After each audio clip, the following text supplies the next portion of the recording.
Well, Steve, that was a lot that you had to offer us. And let's talk a little bit more, as you had just started to talk about the power of these stories and the power of relationships. Well, I guess to start with, for me, when I think about the power of story, I have to sort of speak out of my own experience. As I mentioned earlier, I was not a reader when I was young, and it's one of the things, if I could go back in my life, I would have taken my mother's instruction more to spend time reading. She was a great reader. So it wasn't really until I was in my early 20s and I began to sort of, explore fiction and explore some of the great stories. And, I've got this copy of perhaps one of my favorite books, To Kill a Mockingbird. And I know many people love this book. You can tell in terms of how this book has been well read over the years because of its effect on me. So I remember reading To Kill a Mockingbird, and I remember how it was so transformative for me, and transformative in the sense of the characters that Harper Lee creates in this story, the storyline, the moral passion play that goes on within the wrestling with racism. All those issues came to fore in a fictional story, and it made such an impression upon me. And I realized it had a power over me that has never left. It's made its impression upon me. I think of that, many people kid me over my love for It's a Wonderful Life. Mm-hmm. And many people have seen It's a Wonderful Life, and it's just a story, and maybe it's a little bit saccharine in its nature. But the story of George Bailey in Bedford Falls and all of what he goes to just spoke to me deeply about some of the values that I know were within me and really helped me to get in touch with what I thought was most important about the nature of relationships, the nature of loyalty, the mission of doing the right thing, in a local community, so on and so forth. So when I think about that, it also then points us back to some of the great stories of civilization. We talked last time about mythology and what the power that affected upon Lewis and his colleagues, and what that meant for him. You think about the biblical stories and what impressions they make upon us. Something as simple as David and Goliath, right? The power of the young boy against the giant, and the courage that it took for him to face off with the giant and to fall the giant. The stories like the story of Moses and the burning bush, and that sense of call and hearing the voice of God, and going back to where you once were, and all these are great meta narratives that have such a way of affecting us and perhaps providing a framework for our lives. And so Lewis, as we were talking before, when he began to seriously understand the story of Jesus, he understood that the story of Jesus was in fact a story that bore all of the elements of mythology, and yet nevertheless was an historical moment. And for Lewis, that became for him this bridge between just understanding the power of story and realizing that God was seeking to affect us through the story of Jesus. And in many respects that becomes the case for you and me when we think about our lives being shaped by the story of Jesus and all the many elements of the story of Christ, including his trial, his death, his resurrection.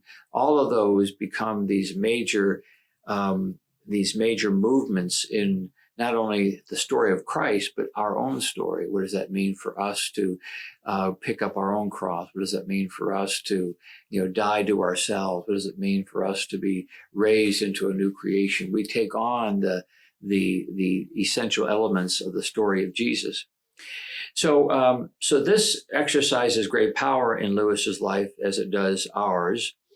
And he began to wonder about what does it mean? What would it mean for me to retell the story of Jesus in a way that wasn't allegory, like this, this character was this character, is this character here, or that character is that character here, but to come up with somewhat of an original story that in reading it as a child, we would feel the effect of the story without necessarily even knowing it was a story about Jesus or a story about what Jesus has done for us, which is really what he set out to do with The Lion, the Witch, and the Wardrobe, was to sort of take this meta-narrative of Jesus' life and retell it in a children's story to give children a chance to experience the essence of the story, to have the story do its thing on a child without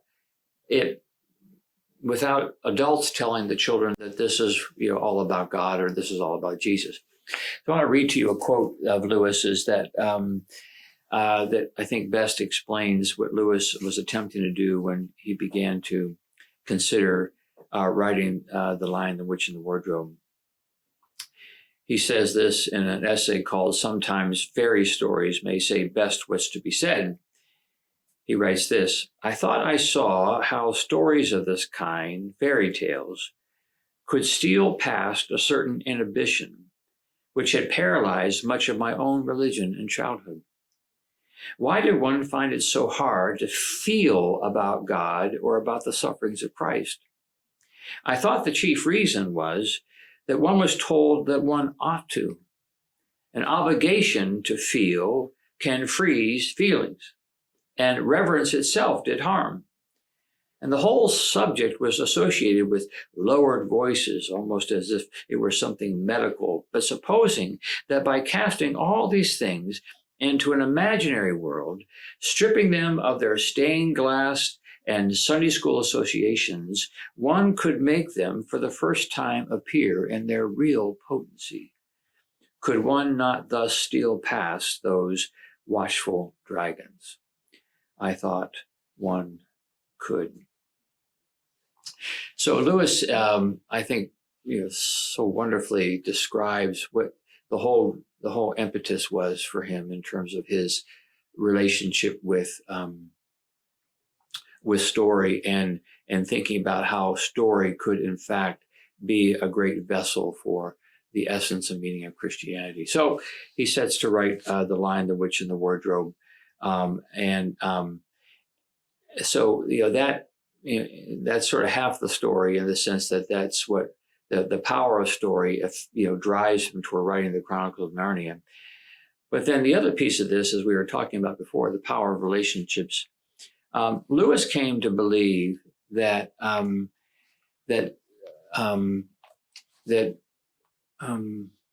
the relationships that we have are often primarily the means by which we come to the veracity of knowledge, meaning that we typically come to knowledge through two means. Lewis actually quotes Bertrand Russell with Bertrand Russell's outline of knowledge when he talks about we either have a knowledge by description or we have a knowledge by acquaintance. And what he means by that is that when we often will come to certain senses of knowledge by it being something being described to us. So, for example, I know this is a table, and if you were to try to tell me if this was a table and describe it to me, I would believe it on its own terms, just by a mere description of or a mere experience that I've had with a table. And I come to know that this is a table because I've seen tables before. I know what tables are. I have sat at tables, over the course of my lifetime, and therefore I know that this is a table. So that's knowledge by description. Knowledge by acquaintance is the knowledge that we achieve through our relationships. Mm-hmm. And ultimately, for every human being, we come to believe in things. We come to accept our knowledge of things, often by trusting those who have informed us about those things. So, for example, I have never looked through a telescope and seen the planet Saturn. I've never seen it for my own. But I believe there's a planet Saturn because I've heard enough and I've trusted enough scientists who have explained through their experience that there is a planet Saturn. So my knowledge is actually through acquaintance. It's through an acquaintance with somebody who I trust to tell me the truth about something I've not yet seen.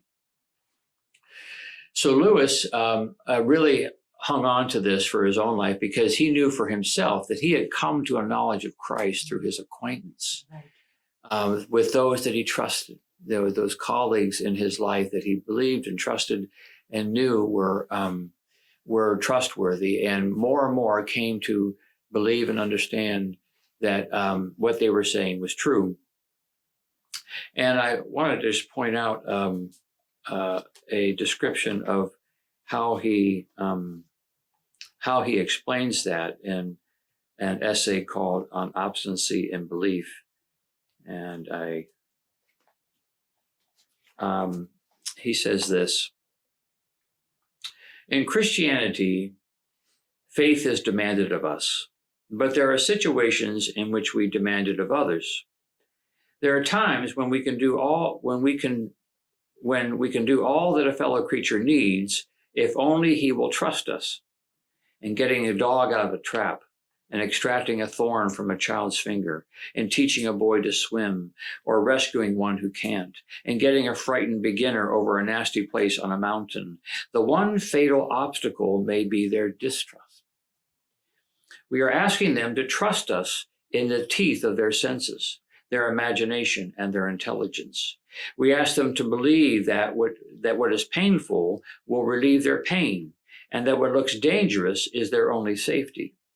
We ask them to accept apparent impossibilities, that moving the paw further back into the trap is the way to get it out, that hurting the finger very much more will stop the finger hurting, that holding on to the only support within reach is not the way to avoid sinking, that to go higher and onto a more exposed ledge is the way not to fall.